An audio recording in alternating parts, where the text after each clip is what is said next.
Hi, I'm Normal Guy, and welcome to the first annual Normal Awards.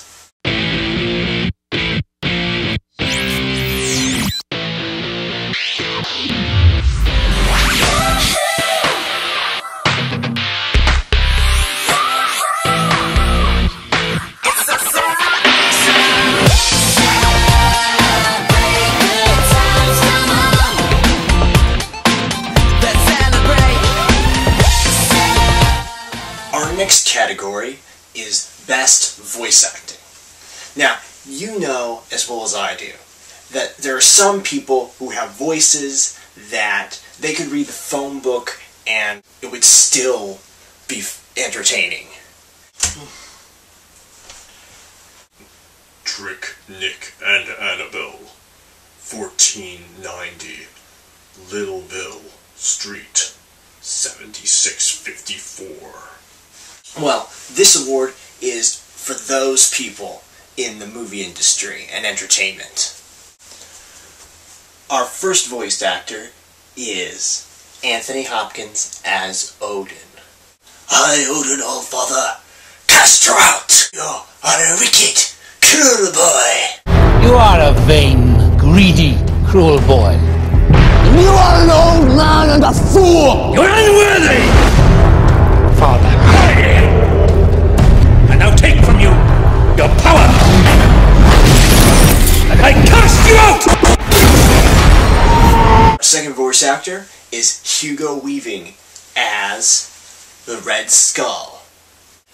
Cut off one arm, two more will take its place. Hail Hydra. Captain America, I enjoyed all your films. Captain America! How exciting! I am a great fan of your films. So, Dr. Askin managed it after all. Not exactly an improvement, but still impressive. You got no idea. Haven't I?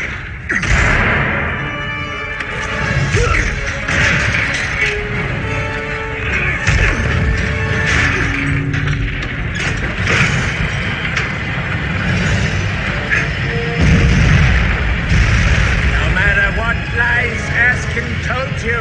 You see, I was his greatest success.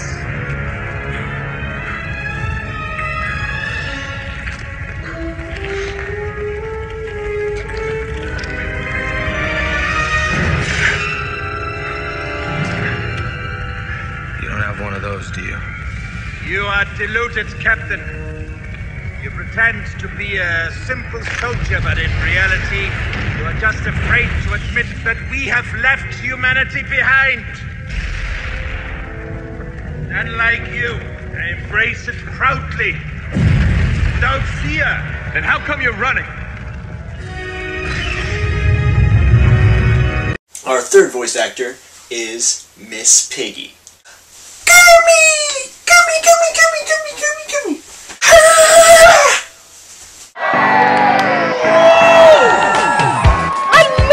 Celebrity?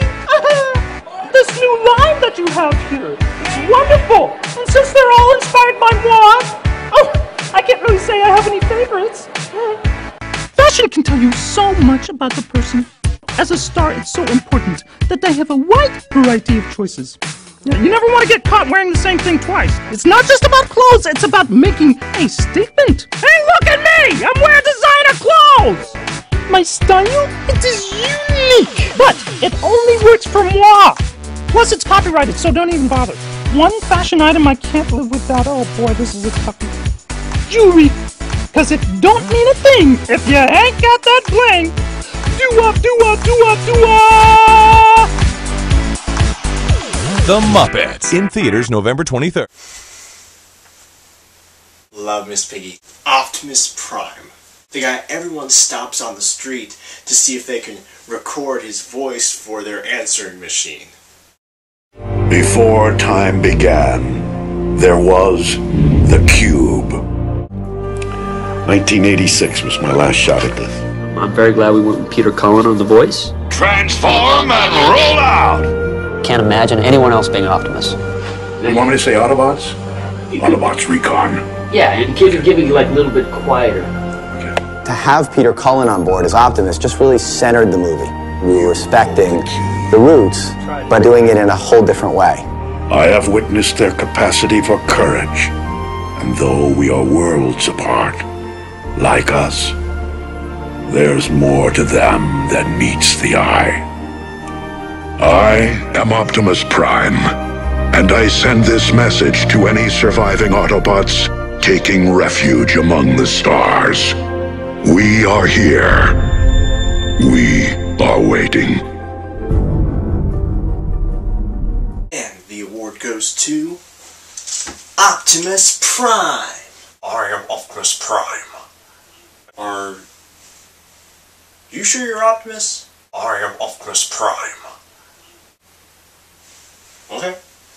I would like to thank the Academy again for this great honor.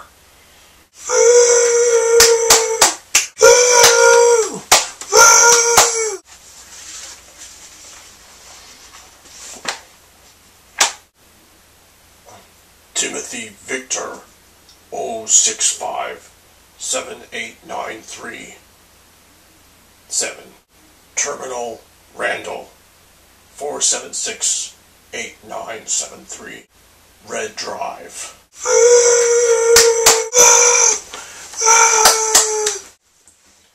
What? They didn't pick me? Oh, that's gonna leave a mark.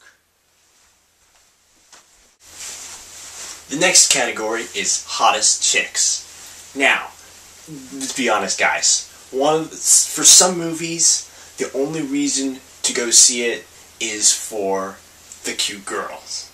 But enough about Sky High. So, we're doing a category about the cutest girls in cinema. First off, Rosie Huntington Wheatley for Transformers Dark of the Moon. After the directors and producers of Transformers discovered that the girl that they had hired to run away from robots while looking hot turned out to actually talk, they replaced her with a Victoria's Secret model who everyone knows they don't talk. And the results were not horrible. In fact, one could say they're nomination worthy.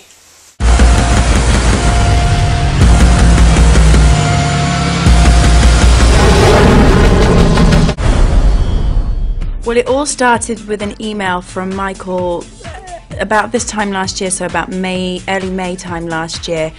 And we had worked together in 2009 on a Victoria's Secret commercial. And he sent me an email saying, look, I'm casting for another role in Transformers 3. I think you should go to the casting. I'd like you to go. And so, you know, I was a bit apprehensive. There was, you know, then there was no information around the role and whatnot. And you know, but when a director of a movie of this size tells you to go to an audition, you would be smart to get yourself down to it. So I went and did what I thought wasn't a particularly great job, but apparently was a good job. And I got a phone call a couple of days later asking me to be in the film, and actually I was casting for the new female lead. I work for the British ambassador, and we fall in love, and that's how the movie opens, really. And I then have a boss who's played by Patrick Dempsey, who owns a car factory or a car museum, and I'm his curator. And I mean, I met Patrick, I think I'd been filming for about a month already, and I met Patrick and was so relieved that he would, because we have a lot of scenes together through the movie, and I was just really relieved that he was, you know, another great guy on the set that I was going to be working with. And so professional and so, I mean, he's worked forever and so talented. And again, it was another person I could just really watch and soak up all their knowledge and just enjoy watching them work. And then, yeah, my character, he's my boss. And then there's an interesting triangle between me and Shire's character and Dylan, and there's sort of like this jealousy thing that goes on between the three of us. You know, while they didn't emphasize her super cuteness, you have to admit that Natalie Portman played a Jane Foster that you could believe Thor would leave Asgard for. So she gets the second nomination. Jane, I think you want to see this.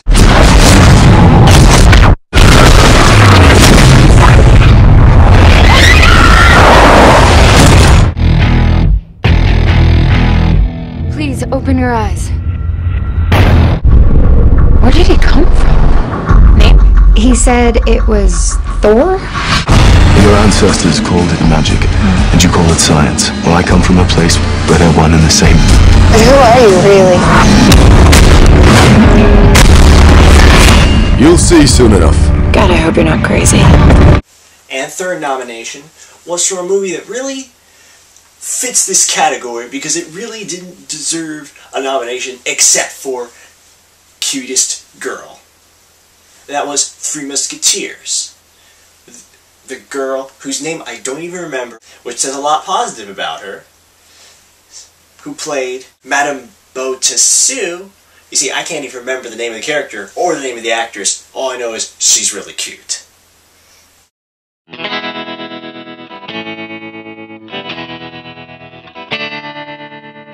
Just certain things like the sort of the way the Musketeers are sort of like the rock stars of their age, sort of, and I think having such a young cast in it for the roles that are supposed to be young, like D'Artagnan and Constance and the King and Queen, they were very, very young in the book. So I think having those young actors in it just kind of brings it down to the kind of reality of how relationships are when you're young and stuff like that. It's quite nice though, because you don't quite know what to expect, and I think they've done it really well where they've taken it. It's sort of stayed in line with this sort of classical story, but the things they've added I think are pretty cool. I had in school, so a while ago, but yeah, it's such a sort of famous story. It's sort of one of the great stories, so yeah. You feel totally different, and it's any girl's dream to sort of dress up like that and be in that world. Of sort of, you look like a kind of princess every day, but it is quite tough to work in them because they are very uncomfortable. But it's something you kind of get used to. I think your body gets used to sitting inside a corset, so it gets easier. I don't know. I think maybe I'm yet to have my really grand romantic gesture. And the winner is... It's Three Musketeers girl whose name I can't remember! Here you go, cutest girl of Three Musketeers whose name I can't remember. Aw, thanks, man. Okay, you are not her. Oh, no, I'm her brother. No, she has to get off so that she could, you know, ask out the guy she has a crush on. Who is it? It's not you. Okay, moving on. You ain't got no shot. So, anyway, I'd like to thank the Academy on behalf of my sister, who totally deserves it. And to all you ladies, yes, I am single as well, and yes, good looks do run in the family. So, if you'd like to reach me, my number is 866-7350, and I'll be around after the show.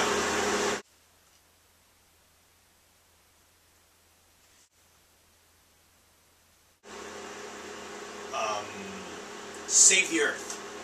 Oh, yeah! How bold, how daring, how controversial.